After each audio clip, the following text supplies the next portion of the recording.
Berfirmanlah dengan berlimpah-limpah, karena kami sudah siap menyambutnya serta melakukannya. Kita yang siap dengan sukacita kita sama-sama katakan, yes, tepuk tangan bagi Tuhan, saudaraku.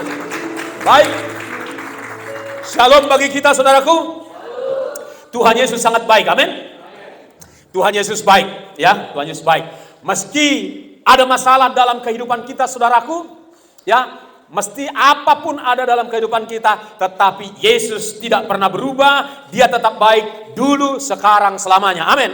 Itulah yang membuat kita yang senantiasa bergairah datang ke rumah Tuhan, beribadah kepada Tuhan. Amin, saudaraku. Haleluya. Pagi ini kita akan merenungkan sama-sama apa yang menjadi tema, apa yang menjadi pokok atau pesan dari gereja, dari Tuhan buat gerejanya di tempat ini, yaitu hidup saling menghargai, hidup saling menghormati. Saudara-saudara, mari kita buka Alkitab kita dari Matius 7. Kita buka dari Matius 7 ayat yang ke-12. Nanti setelah itu kita akan buka juga dari Injil Yohanes, ya, Injil Yohanes 13. Tapi sekarang kita buka dulu Injil Matius.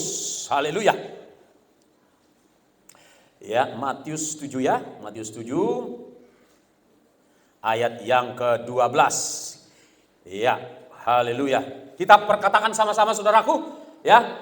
Ya, saudara yang bawa Alkitab boleh memperkatakan di sana. Kalau di screen tidak bisa ditampilkan nggak apa-apa, tapi kalau bisa juga bagus. 1, 2, ya. Segala sesuatu yang kamu kehendaki supaya orang perbuat kepadamu, perbuatlah demikian juga kepada mereka. Itulah isi seluruh hukum Taurat dan kitab para nabi. Perjanjian lama. Di perjanjian baru kita buka di dalam Injil Yohanes 13, ya. Yohanes 13. Oke. Hal yang sama dengan itu, saudaraku.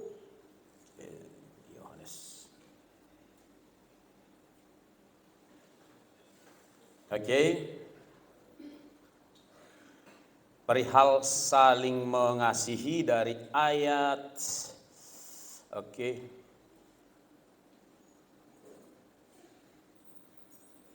Oke. Ayat 31 ya. 32, 33 ya.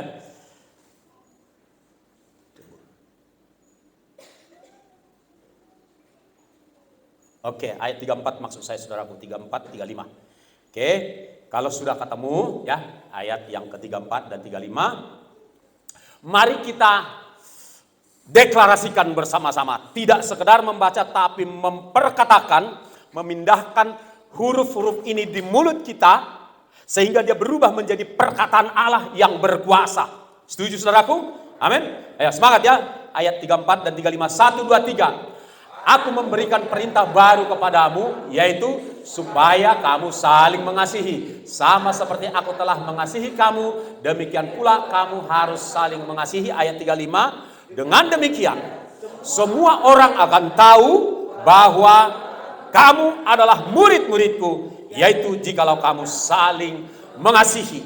Di dalam kedua ayat yang baru saja kita baca, Bapak Ibu Saudara, di sana termaktub, terkandung apa yang menjadi tema gereja kita, yaitu supaya kita saling menghargai dan saling menghormati. Bersama saya katakan, mari kita saling menghargai dan saling menghormati. 1, 2, 3.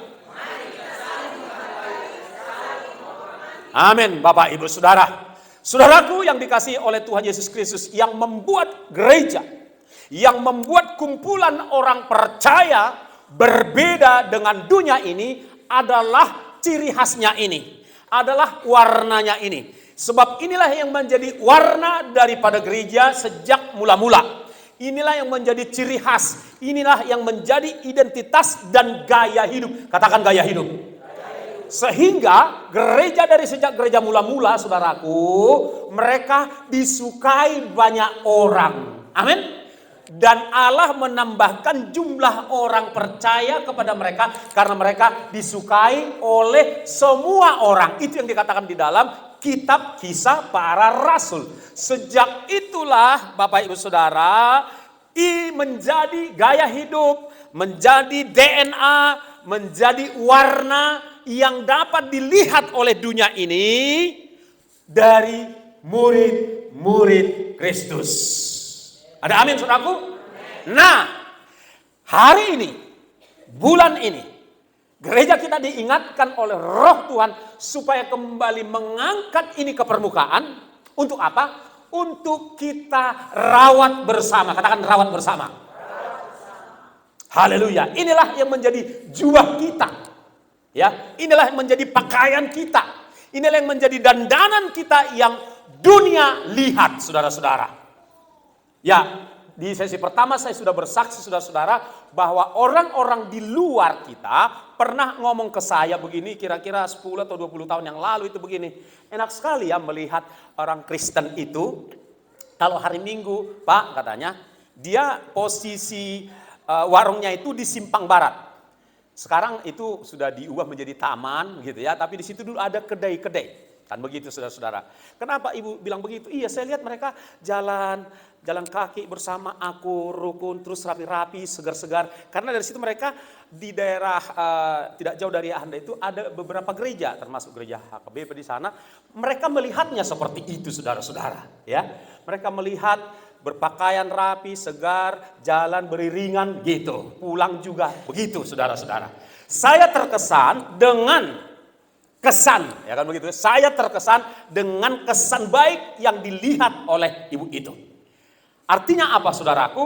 Ternyata itu menjadi warna kita dilihat oleh dunia ini. Amin saudaraku? Itu menjadi warna kita. Nah, kalau itu warna kita, itu citra kita, itu gambaran kita, itu gaya hidup kita, yuk kita sama-sama merawat, menjaga, dan memelihara. Yuk sama-sama menjaganya, katakan kiri kanan. Haleluya. Amin. Haleluya. Kalau orang sudah memberi identitas yang baik kepada kita, kitalah yang wajib merawat dan menjaganya. Amin, saudaraku. Luar biasa, luar biasa. Tuhan memperlakukan kita seperti itu. Itu sebabnya dikatakan Yesus tadi di dalam Yohanes, ya, Yohanes 13 ayat 34 ini, aku memberikan perintah baru kepadamu. Tadi di perjanjian lama pun sesungguhnya sudah, kan begitu. Itulah yang menjadi warna dan gaya hidup, dan itulah yang menjadi pesan kitab Musa dan kitab para nabi. Berarti 39 kitab berbicara tentang itu juga saudara-saudara. Haleluya. Semua hukum Taurat tergantung di situ, isinya itu. Nah, Yesus mengulanginya lagi di bagian ini. Aku memberikan perintah baru kepadamu supaya kamu saling mengasihi. Di sana saling menghormati, saling menghargai. Yang setuju katakan amin. Kan begitu saudara-saudara. Nah, mudahkah untuk merawat ini? Bisa mudah, bisa tidak, tergantung saudara. Tetapi kita yang punya Roh Kudus, saya katakan mudah untuk merawatnya. Amin. Karena ada Roh Kudus yang melampaui kekuatan kita untuk kita bisa merawat dan menjaga, memelihara identitas kita ini, warna kita ini, gaya hidup kita ini. Namun kita mau belajar Bapak Ibu Saudara bahwa gini, bahwa memang ada tantangan, ya, ada tantangan untuk kita melakukan ini karena kita masih hidup di dunia ini, sehingga kalau nggak waspada saudaraku, maka gaya hidup dunia ini, maka ilah zaman ini bisa, apalagi atmosfer dunia ini bisa mempengaruhi kita sehingga kita tidak menjaga dan merawat identitas kita ini, tidak menjaga dan merawat gaya hidup kita ini, saudara-saudara. Sebutlah misalnya dari 2 Timotius 3, kalau bisa ditampilkan cepat, bahwa di sana Alkitab menubuatkan di akhir zaman orang akan punya gaya hidup ada sekitar 6 tambah 6 tambah 6 berapa itu? 18 ya. 12 6 tambah 12. Ada 18 di sana, ya, gaya hidup manusia di akhir zaman. 2 Timotius 3 1 sampai dengan yang 5. Boleh ditampilkan supaya kita sama-sama menyimak, supaya kita sama-sama mewaspadai saudara-saudara, ya. Mewaspadai, jangan ini terjadi. Ketahuilah ini yang pertama, bahwa pada hari-hari terakhir akan datang masa yang sukar, kita sedang menghadapinya. Ayat yang kedua, ya, ayat yang kedua, manusia akan mencintai dirinya sendiri dan menjadi hamba uang. Ini pun bisa membuat kita lupa menghargai orang, sehingga kita mengutamakan mengejar uang, melupakan kasih, melupakan menghargai orang lain. Hal yang seperti ini, saudara-saudara, bisa terjadi di antara kakak adik, abang adik yang marito marturang, bisa terjadi, saudara-saudara, di mana dalam keluarga ketika terjadi pembagian harta warisan, di sana bisa hilang kasih, di sana bisa hilang menghormati, menghargai hak dari kakak, hak dari adik, terjadi itu, saudara-saudara. Kita harus waspada dengan perihal itu, saudaraku yang dikasihi oleh Tuhan. Karena sudah menjadi hamba uang, menjadi hamba harta. Jadi kita hanya menjadi hamba, kan gitu. Padahal seharusnya kita adalah hambanya Tuhan, hambanya kebenaran kita. Amin. Tetapi bisa kalau enggak waspada, kita bisa menjadi hamba, kita menjadi budak, diperbudak oleh uang, diperbudak oleh harta. Sampai-sampai kita bisa menghalalkan segala cara. Sama seperti yang dilakukan oleh FS, kan begitu. FS-nya? Semua ternyata orang yang tahu, ya tapi kita lihat di media kan, bahwa dia apapun bisnis, cara, tindakan yang mendatangkan uang, dia lakukan. Termasuk pengakuan pembantunya. Saudara-saudara, dia menjadi saksi bahwa ketika seorang dibantai di kamar rahasianya, saudara-saudara, organ-organ tubuhnya diambil dijual. Karena memang ginjal mahal, pankreas mahal, dan lain sebagainya, saudara-saudara. Sampai sejahat dan sekeji itu. Kalau orang sudah menjadi budak, sudah menjadi hamba uang. Nah, dia akhirnya tidak bisa menghargai hak asasi orang lain. Hal seperti itu di tingkat yang berbeda, di level yang berbeda, kita bisa juga, kalau nggak waspada, tapi kita bisa juga melakukannya. Ini hal yang serius, saudara. Kita bisa melakukannya, nggak menghargai, ya, nggak menghargai hak adik kita, hak abang kita, hak itu kita, kakak kita, dan seterusnya. Ini yang sedang terjadi di dunia. Mereka akan membual dan menyombongkan diri pun ini berbicara tentang tidak menghargai orang lain. Karena sombong itu kan boasting. Boasting itu bahasa Indonesianya memegahkan diri. Kalau aku lebih tinggi, lebih hebat, lebih ini kan berarti aku tidak menghargai kehebatan orang lain. Kan itu. Lalu disebut lagi di sana mereka akan menjadi pemfitnah. Memfitnah, ketika aku memfitnah seseorang, itu aku merendahkan dia. Tidak menghargai, tidak menghormati. Lalu apa? Mereka akan berontak terhadap orang tua. Ini konteks keluarga, anak-anak muda, ya. Mau orang tua kita yang masih punya orang tua tidak menghargainya, ya sama saja kita kalau kita berontak terhadap mertua, ya, bapak mertua, mama mertua, dan sebaliknya kepada menantu kita, saudara-saudara, ini juga tidak menghargai, saudara. Semua ini perbuatan tidak menghargai orang lain. Mereka kemudian tidak tahu berterima kasih. Nah, ini juga orang-orang yang tidak bisa menghargai jasa orang, pemberian orang. Sekecil apapun pemberian orang, mari Bapak Ibu Saudara, biasakan menjadi budayamu mengucapkan terima kasih. Amin. Saya melatih berarti perlu dilatih kan gitu. Saya melatih diri saya kalau duduk di satu warung memesan sesuatu, misalnya setelah disajikan makanan, minuman di meja itu, saya terbiasa mengatakan terima kasih. Kemudian kalau minta nambah misalnya, tolong nasi ditambah, dikasih terima kasih. Minta apa lagi? Tiap kali ada yang disajikan di meja kami, saya selalu mengucapkan terima kasih. Karena tahukah saudara, kata terima kasih itu adalah kata penghargaan kepada orang lain. Kata mengakui dan menghormati orang lain. Ada beberapa kata yang powerful, yang sangat besar kuasanya. Satu, terima kasih. Yang kedua, minta maaf. Wah, itu besar kuasanya. Sekali waktu ya di komplek begitu, saya bawa ternak kami ya 3 ekor. Lalu ketika lewat dari satu rumah ini agak di belakang sebenarnya, tapi ketika kami lewat dari depan rumah itu, ini dogi kami ini diserang, kan begitu. Lalu saya tarik, yang satu saya tarik, kan begitu, supaya nggak usah ketemu, kan gitu saudaraku. Tapi yang lepas, yang tidak pakai tali ini diserang, kan gitu. Diserang, padahal kami menjauhi rumah itu. Akhirnya saya pukul lah anjing itu.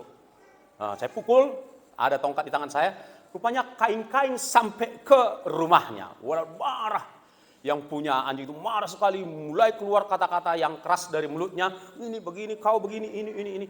Ya, saya pikir nggak ada gunanya diperpanjang. Meski sebetulnya kalau ada pengadilan anjing, anjingnya yang salah. Tapi kan nggak ada pengadilan anjing. Kan gitu saudara-saudara. Ya sudahlah, nggak usah diperpanjang. Apa yang saya lakukan? Saya minta maaf. Oh, maaf bang. Kau nggak bisa lagi lewat dari sini ya. Ya bang, maaf lah bang. Tadi maksudku pun supaya nggak berkelahnya, maka aku pukul anjing yang datang menyerang anjing. Tapi nggak diterimanya. Sudah, saya hanya punya satu kata-kata yang powerful. Maaf bang, akhirnya dia pun reda. Terima kasih, itu sangat powerful. Mari kita biasakan untuk menghargai orang di sekitar kita, ucapkan terima kasih. Itu nggak pakai duit loh. Nah, kalau pakai duit lebih bagus lagi. Terima kasih. Salam dia. Saya bercanda. Di situ saya bercanda. Terima kasih, minta maaf. Itu sangat besar kuasanya, saudara-saudara. Nah, di sini dikatakan tadi mereka tidak tahu berterima kasih, tidak memperdulikan agama. Itulah yang ada di luar sana. Lalu ayat yang berikutnya, teruskan, lanjutkan, tampilkan. Tidak tahu mengasihi. Ini juga tidak menghormati kalau udah nggak mengasihi, tidak menghargai, ya. Tidak mau berdamai. Ini juga tidak menghargai orang lain, nggak mau berdamai. Kan begitu, saudara-saudara. Padahal seharusnya sebagaimana firman Tuhan berkata, kalau hal itu bergantung kepadamu, hiduplah dalam perdamaian dengan semua orang. Kadang tergantung kepada kita, tapi ada juga tergantung kepada dia. Dianya terus-terusan gak mau damai lalat. Itu lain lagi, memang sudah di luar batas kesabaran kita, kemampuan kita. Dianya gak mau berdamai, ya sudah.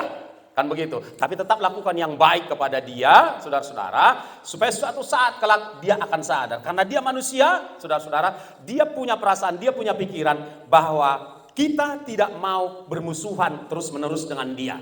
Soal dia kemudian nanti masih tetap jual mahal, ya sudah. Tetapi di mata Tuhan, engkau sudah melakukan yang benar. Yang setuju katakan amin. Dan firman Tuhan suatu saat kelak akan digenapi yang berkata, bila sikap hatimu benar, maka musuhmu pun diperdamaikan dengan engkau. Amin, saudaraku. Itu yang perlu kita jaga. Lalu kita lanjutkan. Tidak mau berdamai, suka menjelekkan orang lain. Ini tidak menghargai orang ini. Suka menjelekkan orang lain.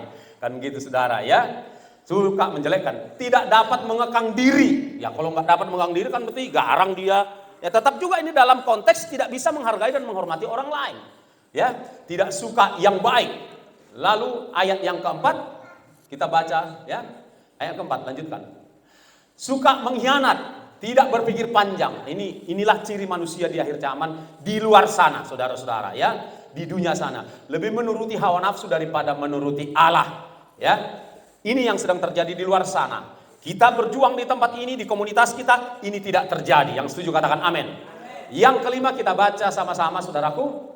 Ayo ayat 5. 1, 2, 3. Secara lahiriah mereka menjalankan ibadah mereka, tetapi pada hakikatnya mereka memungkiri kekuatannya. Jauhilah mereka. Ini bagus, ya. Nasihat ini bagus. Memang ada orang-orang di luar sana, ya. Orang-orang di luar sana yang menjalankan ibadahnya tetapi memungkiri kekuatannya karena nggak nampak dari buahnya, ya. Di mana orang di luar dia katakan kafir, orang di luar dia katakan masuk neraka dan seterusnya, ya. Orang-orang seperti ini tidak perlu kita tidak perlu kita dekat-dekat. Firman Tuhan mengatakan jauhi orang-orang yang melakukan ibadah mereka tetapi hakikatnya mereka mengingkari kekuatannya. Tetapi kita berbeda dengan orang yang dimaksud di sini. Yang setuju katakan amin. Kita adalah orang-orang yang beribadah. Amin. Kita orang-orang yang beribadah dan mengakui kekuatan ibadah kita. Amin. Kalau kita nggak mengakui kekuatan ibadah kita, tidak akan pergi kita ke KKA, tidak akan ada kebaktian kaum pria, tidak akan ada kebaktian kaum wanita water tiap minggu sore dan seterusnya. Tidak akan ada ibadah pertama, kedua di tempat ini. Kalau kita mengingkari, tetapi kita adalah orang-orang yang mengakui kekuatan ibadah kita. Yang setuju katakan amin. Lebih jauh kita mau belajar, Bapak, Ibu, Saudara yang dikasihi Tuhan Yesus Kristus, ya. Apa yang menjadi penyebab, ya? Apa yang menjadi penyebab dari orang tidak dapat menghargai orang lain, ya? Satu, ya, ada 3 yang saya temukan. Satu, karena merasa superior dari orang lain. Itulah penyebabnya. Merasa lebih hebat, lebih ganteng, lebih cantik, lebih mewah, lebih pintar, lebih kuat dan lain sebagainya. Kalau orang ini, ya, kalau orang seperti ini, Bapak Ibu Saudara, sudah merasa superior dengan dirinya, maka orang yang seperti itu tidak bisa menghargai orang lain. Apa yang mau dihargai dari orang lain? Orang lain semuanya rendah, orang lain semuanya jelek, orang lain semuanya miskin, orang lain semuanya lemah, orang lain semuanya nggak ada apa-apanya. Nah, jebakan kebanggaan yang seperti inilah, ini sebenarnya orang-orang yang terjebak, ya, jebakan Batman. Dia menghitung-hitung kelebihan-kelebihannya. Nah, itu dia. Aku kuat, aku ganteng, aku kaya, aku punya anak banyak dan lain sebagainya. Semua kelebihan-kelebihannya didaftar, dibuat listnya. Seharusnya disyukuri, katakan disyukuri. Tapi ada orang yang nggak peduli firman, yang nggak dipimpin Roh Kudus, dia akan membuat list panjang itu untuk kebanggaan, kemudian berubah menjadi kesombongan, yang membuat dia tidak bisa mengakui keberadaan orang lain. Yang kedua, egosentris. Egosentris ini berpusat pada diri sendiri, artinya akulah yang harus dipandang, akulah yang harus diakui, akulah yang harus ditinggikan, dan seterusnya. Hanya aku, yang lain gak usah. Kan gitu saudara-saudara. Itulah egosentris. Yaitu tidak melihat bahwa orang lain pun punya kelebihan. Di antara kita ini Bapak Ibu Saudara, setiap kita punya kelebihan. Dipastikan, katakan dipastikan. Yang saya nggak punya, ibu ini, adik ini, pasti punya. Saya nggak punya. Mungkin dalam pengalaman. Saya tidak pernah mengalami yang begini, tetapi Anda pernah mengalami itu dan Anda menang atasnya. Yaitu kelebihan Anda, enggak kualami itu. Jadi aku harus mengakui kelebihan Anda, pengalaman Anda di perjalanan hidupmu. Contoh yang paling sederhana itu kan, gitu saudara-saudara. Orang yang tidak bisa menghargai dan menghormati orang lain adalah ketika dia tidak melihat bahwa orang lain pun penting. Orang lain pun penting. Tidak hanya dirinya penting. Ada satu humor di kalangan orang Batak. Saudaraku, kalau ada pesta, ya kan gitu kan. Sudah hampir tiba waktunya, misalnya pesta itu atau pertemuan itu dimulai jam 4 sore, jadi kira-kira sudah jam 4 kurang 5. Jadi mereka akan bilang begini, udah bisa dimulai nih acara kita ini. Kan gitu saudara-saudara. Yang satu bilang, tunggu dulu. Karena siapa aku bilangnya? Si Polan. Karena si Polan belum datang. Si Polan yang mana? Itu yang supir itu, gitu kan.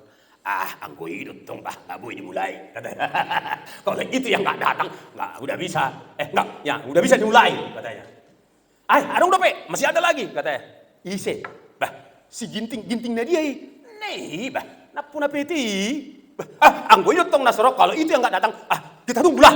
Kira-kira gitu. Itu ada humor seperti itu di kalangan orang Batak, saudara-saudara. Kalau yang ekonominya lemah, belum datang,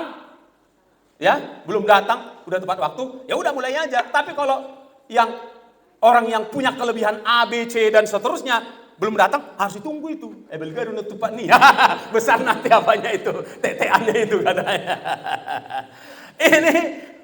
Ini menjadi guyon, boleh menjadi semacam humor, tapi ini yang seperti ini bisa terjadi bagi orang-orang yang tidak bisa menghargai orang lain. Kan gitu saudara-saudara ya. Ya, orang yang tidak bisa menghargai menghormati orang lain adalah orang yang lupa bahwa orang lain pun berharga. Orang lain pun berharga. Kita bisa uji. Ya, kita bisa uji bahwa setiap kita ini sama harganya.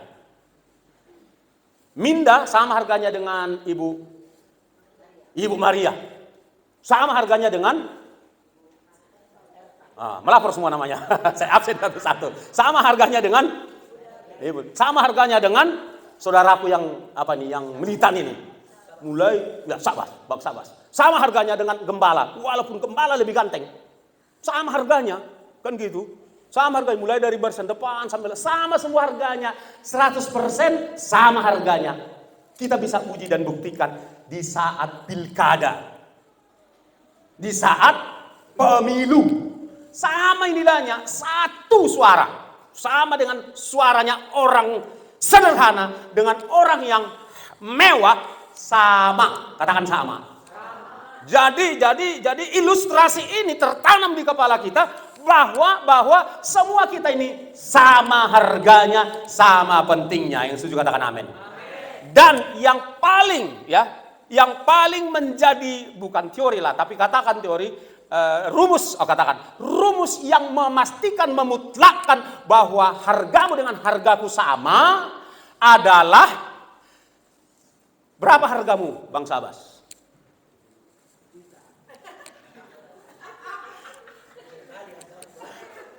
Oke lah, nggak apa-apa. Dia supaya kita ketawa. Pak Markus, berapa hargamu Pak di dalam Tuhan? Pak Shalom, berapa hargamu di mata Tuhan?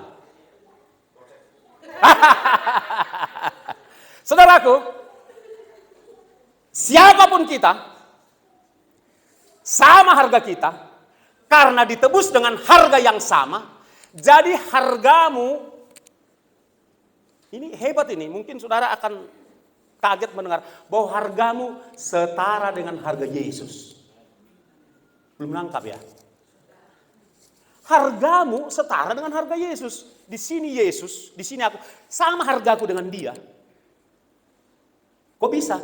Ya iya, karena dia, Yesus ini 100% telah dikurbankan, telah dipakai nyawanya, darahnya, hidupnya untuk menebus Jogi. Seharga dialah aku. Kan yang dia pakai menebus aku, harga dia. Katakanlah contohnya harganya Yesus itu 100 triliun harganya. Maka 100 triliun lah yang telah dikorbankan Yesus, dirinya itu dikorbankan menebus seorang Jogi. Jadi aku dengan Yesus itu seharga, sama harga kami. Maaf, sama bandrol kami. Cocok kan rasa? Nangkap? Amin. Lah kalau sama harganya, kenapa pula aku mesti sombong sama Sabas? Nggak ada dasarku sombong. Sementara kondisi fisiknya beda dengan aku, nggak ngaruh. Karena kondisi fisik yang seperti ini pun seharga Yesus juga dia. Halo? Halo? Itu standar kita saudara-saudara. Supaya kita jangan pernah merasa, oke Pak, dosa di mana? Arwah. Aku na jago ison, jago dosa. Enggak bisa. Sama kita semua. Jadi itu absolut, katakan absolut. Mutlak itu Bapak Ibu Saudara. Kebenaran itu, kebenaran yang mutlak itu membuat kita bisa menghargai siapapun. Amin.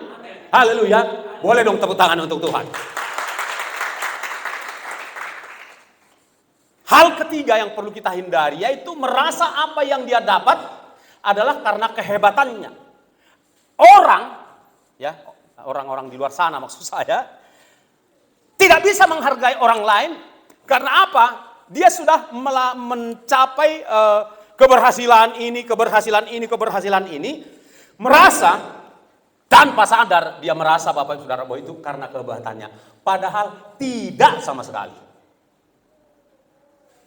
Lupa dia bahwa di situ faktor utama adalah Tuhan. Katakan Tuhan.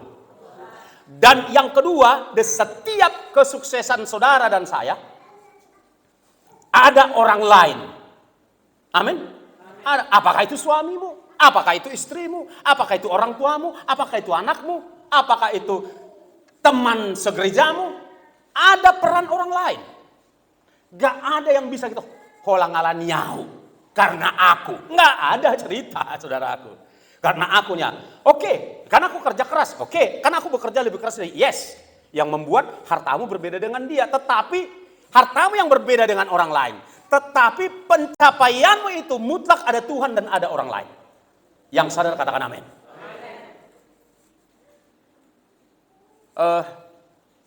Ada Tuhan, ada orang lain. Saya, saudaraku tahun 96 apa 97 itu, 97 ya, 96. Bergumul untuk bisa mengambil S2 teologi. Saya sebagai penginjil di Youth with the Mission, saudaraku, waktu itu di Bogor posisinya, dari Bandung pindah ke Bogor. Gaya hidup kami di Youth with the Mission ini, YWAM, saudara bisa ketik nanti di YouTube, YWAM. Gaya hidupnya apa ini? Unik. Kenapa saya bilang unik? Kita pelayan Tuhan, masuk gabung di pelayanan ini, saudaraku, kita yang harus bayar. Kita yang harus bayar. Kita yang harus kasih PK. Ke Youth with the Mission ini luar biasa memang cara ngetes kemurnian panggilan orang di situ. Nah, dalam kondisi seperti itu Bapak Ibu Saudara, ya. Saya bingung padahal saya pingin untuk ngambil teologi, ya kan? Supaya bisa lebih terlengkapi, terbekali melayani Tuhan. Kan begitu. Lalu saya berdoa memang, ya 2 sampai 7 hari lah berdoa begitu, saudara. Doa kuasa maksud saya. Sudah Tuhan jawab, memang ada sejumlah pokok doa, ada sejumlah pergumulan yang sekaligus Tuhan jawab. Salah satunya adalah di mana saya harus ngambil dan bagaimana nanti saya bisa mengambilnya. Pertama saya tanya, Rahmat Manulang, ini koordinator koordinator doa nasional dulu ini. Kebetulan kami satu jalan di Jalan Surya Kencana Bogor. Pak Rahmat, di mana ya yang baik untuk ngambil STT? Saya bilang, menurut saya STT Tiranus katanya. Di mana itu? Di Bandung. Bisa minta alamatnya? Minta alamatnya. Saya pergi ke sana. Saya cek, oke, harganya berapa. Lalu ini mulai dia ada andil dalam perjalanan hidup saya. Nggak bisa saya pungkirin, kan begitu. Lalu kemudian seminggu berikutnya kami diajak oleh teman satu persekutuan doa di Bogor, orang kita Toraja. Ini ya, biar kita hitung-hitungan. Lalu singkat cerita, Bang Jogi bisa ikut ke Bandung, ada yang mau kita layani. Teman mereka, sesama dokter, hampir retak hubungan suami. Oke, siap, saya bilang. Kami dijemput dari Bandung ya ke Bogor, lalu kami pergi ke sana. 2 jam kami melayani yang suami, ibu ini yang melayani istri. Singkat cerita, Tuhan bekerja, Roh Kudus bekerja, mereka dipulihkan. Setelah dipulihkan, tuan rumah, abang daripada yang bermasalah ini, itu menjadi tuan rumah. Lalu dikala kami makan, si bapak ini tanya, "Bapak kerjanya apa?" katanya. Saya pekerjaan saya hamba Tuhan, melakukan pekerjaan Tuhan. Tetapi sekarang keceplosan dari mulut saya. Tapi saat ini saya sedang berdoa untuk bisa ngambil teologi, saya bilang gitu. Maksudnya mendoakan dananya, termasuk itu Pak. Ya, kalau gitu itu nanti saya yang bayar. Tanya berapa? Nanti saya yang bayar. Begitulah Tuhan bekerja. Jadi ada Tuhan di sana. Ada beberapa orang sebelumnya. Ada pendeta Rahman Manulang, ada teman kita Dr. Markus, orang Toraja, dan ada Bapak itu. Kan gitu, saudara-saudara. Nah, begitulah Bapak Saudara, singkat cerita, dialah yang kemudian, lalu saya harus ceritakan bahwa saya ngambil S2 teologi itu enggak 2 tahun, enggak 1,5 tahun, 3 tahun. Karena memang masuk ke sana gampang, keluar susah. Jadi betul-betul diproses. Itu pun Bapak inilah yang nanggung. Kan begitu. Dan sampai sekarang, beliau memperlakukan kami kayak adik angkatnya. Sampai hari ini. Enggak kenal dia siapa. Kulitnya beda, matanya beda. Saudara nangkap maksud saya. Kan begitu. Ada orang lain. Ada Tuhan di atas segalanya, ada beberapa orang lain. Jadi aku tiba pada satu titik kesadaran, enggak ada yang bisa kubanggakan. Amin saudaraku. Enggak ada. Apapun pencapaian kita, pasti ada Tuhan dan pasti ada orang lain. Amin saudaraku. Tepuk tangan untuk Tuhan kita. Haleluya. Inilah pelajaran bagi kita Bapak Ibu Saudara yang dikasihi oleh Tuhan Yesus. Mari kita jangan pernah merasa bahwa segala sesuatu yang kita capai karena kekuatanku sendiri. Ada Tuhan, ada orang lain. Amin saudaraku. Haleluya. Nah, saudara yang dikasihi oleh Tuhan Yesus Kristus, mari kita mulai hari ini belajar menghargai. Mari kita terapkan prinsip ini di tengah keluarga kita. Amin. Kita terapkan, suami punya kelebihan, tidak boleh pandang istri remeh, rendah. Setuju? Ya. Saya juga melatih diri saya terus. Tidak boleh memandang istri saya rendah. Saya S2, dia S1. Kan begitu. Tidak boleh. Aku S2, kau S1. Nggak aci. Katakan nggak aci. Nggak aci begitu-gitu saudara-saudara. Amin. Makanya saya menikmati Pak. Nyapu rumah. Habis kusapu bersih, kupel. Kuperas pelnya, kucelupkan ke pengharum lantai. Bolak-balik kupel. Habis itu ku tengok. Nanti tanya istri saya, kan ada water nanti. Ibu Markus tanya aja. Pak, mana tahu Pak Jogi membual. Betulnya itu Pak Jogi mau nyuci piring, ku cuci piring. Kenapa rupanya? Karena nyuci piring biasa aja. Itu bukan kerja pembantu. Amin. Itu pekerjaan seorang anak Tuhan. Kita semua anak Tuhan, amin. Anak Tuhan berharga, amin. Anak dari raja segala raja, amin. Yang nyuci piring itu pekerjaan seorang anak raja di atas segala raja. Jadi itu bukan kerja pembantu. Dan semuanya aku kerjakan untuk Tuhan. Lalu untuk manusia. udah aku cuci aja. Dan kujaga jangan sampai keras-keras, dipikir pula nanti sambil bersungguh kan. Jangan sampai tangtung-tangtung kan gitu kan. Jangan sampai bunyi-bunyi piring berantuk dengan gelas, berantuk dengan baskom. Jangan, pelan-pelan. Kadang sambil nyanyi aku. Udah, aku bawa anjing. Ya kan, bawa jalan. Habis itu aku siapkan makanannya. Kadang-kadang kalau istriku agak-agak apa dia kepepet pakaiannya, sini kusetrikakan. Aku pun lagi nyetrika, kusetrikakan. Bukannya tiap hari, enggak. Ya. Tapi kalau ada ibu-ibu enggak tega melihat suaminya nyuci piring, enggak apa-apa juga. Berarti menghormati juga namanya itu. Pak Jogi bilang suami harus nyuci piring. Ya kalau ada yang lain, ya enggak usah. Kan kami karena cuma berdua. Kalau semua pekerjaan sama dia kan enggak cocok. Nah itu namanya aku menindas. Mari kita belajar menghargai. Suami menghargai istri. Amin. Istri menghargai suami. Walaupun gaji suami lebih kecil. Walaupun penghasilan suami lebih kecil. Yang setuju katakan amin. Haleluya. Orang tua menghargai anak-anak. Cara menghargai yang paling sederhana buat anak-anak. Kalau dia melakukan kesalahan, bilang aja, nggak apa-apa, it's okay. Never mind, nggak apa-apa. Nanti kau bisa belajar lebih baik. Tapi gini loh caranya ya nak. Itu kita menghargai dia. Kalau sebaliknya, saudara, dia sapu rumah, masih ada tersisa. Bodoh kali kau nyapu, kok masih ada sini tersisa. Kau tolol kali pun kau. Memang anak ini bandel kali. Memang anak ini malas sekali. Itu bukan ucapan seorang yang punya hati Kristus. Amin saudaraku. Amin. Jangan sampai seperti kejadian yang di Tomok. Karena mulut mamanya tak terkontrol. Jadi gini ceritanya saudara. Anak ini ya kira-kira umur segini lah. Jadi mulai dari pagi ibunya menjaga toko kios sebenarnya itu. Jadi siang-siang sekitar jam 1 datanglah anaknya itu. Udah hitam semua mukanya. Datang baru habis berenang dia. Mak, lapar aku mak. Katanya tanpa pakaian. Mak, lapar. Bah, izin ya, tanpa maksud mencemari mimbar yang kudus. Babi, ini sedih doh. Amang babian. Kata mamanya.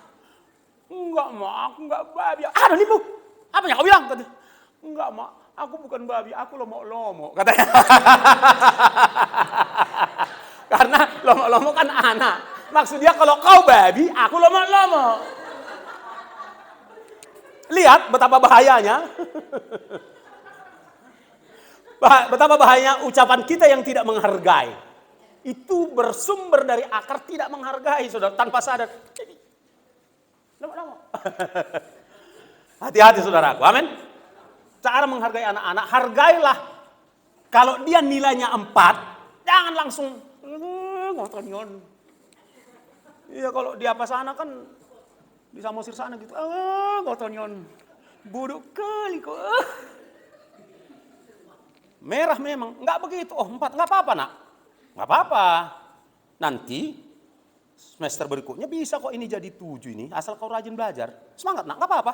Kau pintar kok. Satu rahasia Bapak Saudara. Satu rahasia bahwa semua kita ini juara. Simple kok. Dan itu scientific, bukan scientific investigation, itu di sana itu yang ada. Ini ilmiah. Dengar. Izin. Ketika si bapak dengan si ibu melakukan hubungan kudus, dari si bapak muncrat jutaan sel sperma. Dan dari si ibu muncul juga sel telur. Tahukah saudara, dari jutaan sel sperma itu itu kecepatannya katanya tinggi tuh menurut penelitian. Dan hanya satu yang berhasil membuahi sel telur. Dan itulah yang keluar menjadi Sabas. Menjadi Jogi. Menjadi Pak Markus, menjadi Pak Harapan. Itulah, jadi kita ini semua juara. Katakan juara. Amin. Tepuk tangan untuk Tuhan. Semua juara. Itu ilmiah nggak bisa dibantah. Jadi semua sama, amin. Katakan kita semua sama-sama juara. Haleluya. kita semua sama-sama juara. Bahwa perjalanan hidup kemudian membuat pengalaman yang berbeda, itu lain cerita, ceritanya lain. Tapi bukan meniadakan bahwa engkau juara. Itu bisa karena pengaruh lingkungan, itu bisa karena karena ya banyak sebab. Kenapa kita kemudian berbeda tidak memunculkan ciri khas juara. Itu karena perjalanan hidup kita yang berbeda-beda. Amin saudaraku. Saya yakin kita ini pernah juara dalam hal tertentu. Kan gitu saudaraku. Kita pernah. Nah, oleh sebab itu mari kita hargai orang lain. Ini nggak ngaruh ini. Ya kan? Nggak ngaruh kali ini. Mungkin agak ganteng sedikit nggak ngaruh juga. Ya kan? Ada yang agak gelap nggak ngaruh juga. Toh nanti sama. Setelah pengangkatan, semua tubuh kita ini diubahkan menjadi tubuh kemuliaan. Yang cacat jadi sempurna. Jadi hanya soal waktunya ini. Jadi nggak perlu kita anggap, nggak usah. Amin. Haleluya. Semua kita ini nanti akan setara sama semua seperti tubuh Yesus. Parsatokina dosude, semua ini sementara. Ya, pencapaianku, pencapaian Anda semua sementara. Dengan kesadaran ini saudaraku yang dikasih oleh Tuhan Yesus, mari kita melatih diri kita untuk kita boleh menghargai orang lain dan menghormati orang lain. Tahukah saudara, ketika kita saling menghargai, hati Tuhan itu bersukacita. Amin. Dan ketika hati Tuhan bersukacita, saudaraku, berkat mengalir, tingkap-tingkap sorga dibuka buat kita. Amin. Di saat dunia makin sulit, ada pemeliharaan khusus bagi setiap kita yang cinta Tuhan. Amen. Serius Bapak Ibu Saudara. Bukankah, dengar baik, ini kebenaran. Bukankah mujizat Tuhan itu dinyatakan di tengah-tengah terjadinya kesulitan? Nggak ada mujizat yang terjadi di tengah-tengah keadaan normal. Itu berkat. Tetapi mujizat, bedakan dengan berkat, mujizat pemeliharaan khusus terjadi di saat keadaan sulit bagi orang-orang yang takut Tuhan, yang cinta Tuhan, yang mengasihi satu dengan yang lain. Yang setuju katakan amin. Tepuk tangan bagi Tuhan. Kita berdoa. Haleluya, haleluya, haleluya. Kami minta anak-anak kami yang kami banggakan boleh maju ke depan. Haleluya, haleluya. Kita akan berdoa. Haleluya. Saya jemput kita semua bangkit berdiri, saudaraku. Kita bangkit berdiri. Haleluya, haleluya. Kita mau angkat pujian yang sukacita, ya. Yang sukacita nanti ya seperti Roh Kudus kerjakan tadi pagi. Kita keluar semua dari, kalau Bang Sabas mungkin ya sebisanya aja. Kita bangkit keluar, kita salami semua orang bila boleh bisa semua. Terutama orang yang selama ini kurang komunikasi dengan saudara. Ngerti maksud saya? Jarang ngobrolan, jarang salaman. Salam lah orang itu. Utamakan dulu orang itu daripada suami, istri atau rekan sekerjanya. Haleluya, haleluya.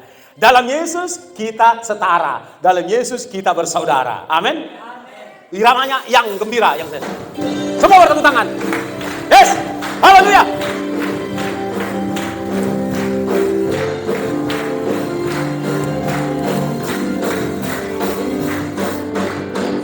Dan kita bersaudara. Semua sukacita dalam Yesus. Ayo salam-salaman. Kita bersaudara. Jumpai semua orang. Dalam Yesus kita bersaudara. Sekarang dan selamanya. Dalam Yesus kita bersaudara.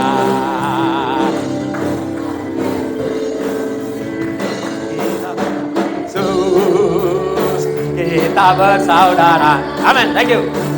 Dalam Yesus. Semua gembira, semua bersukacita. Kita bersaudara.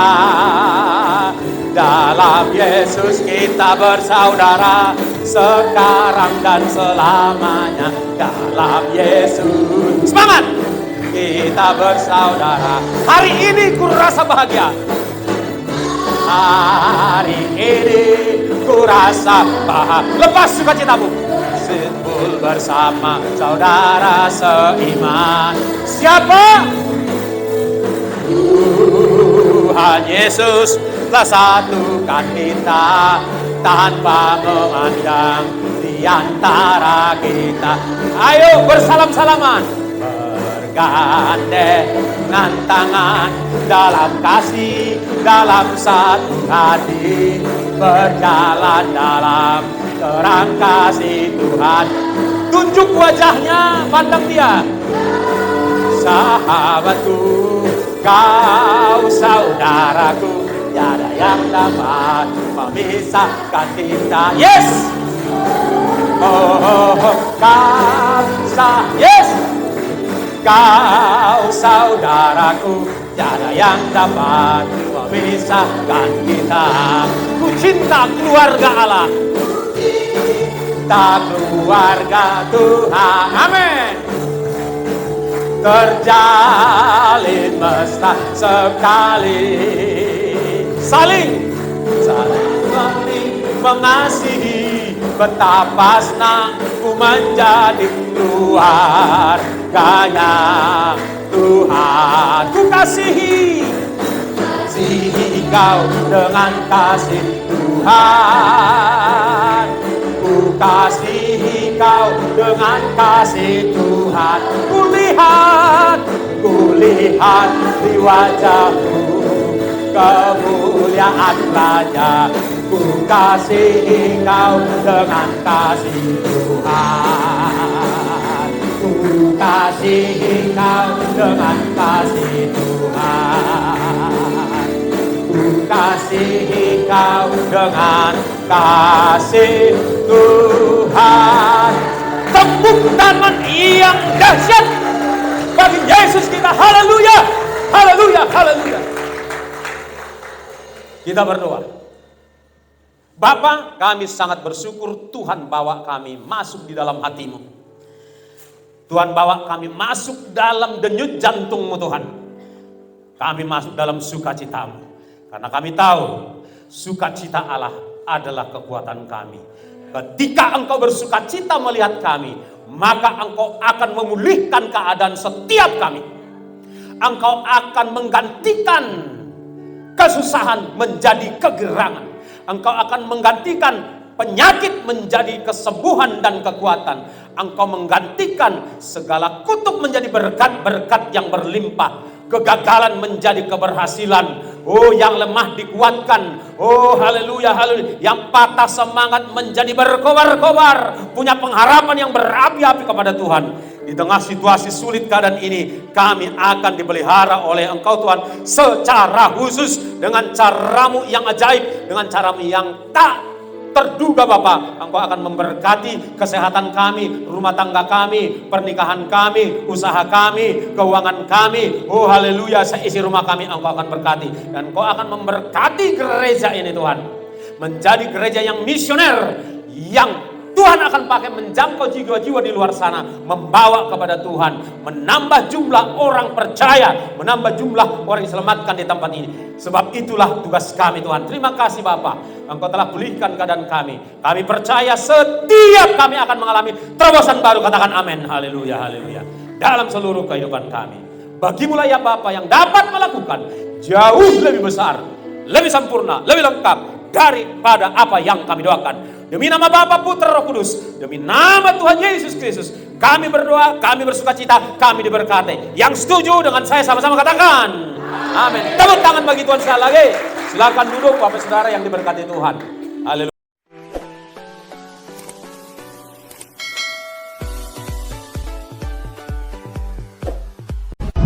1, 2, 3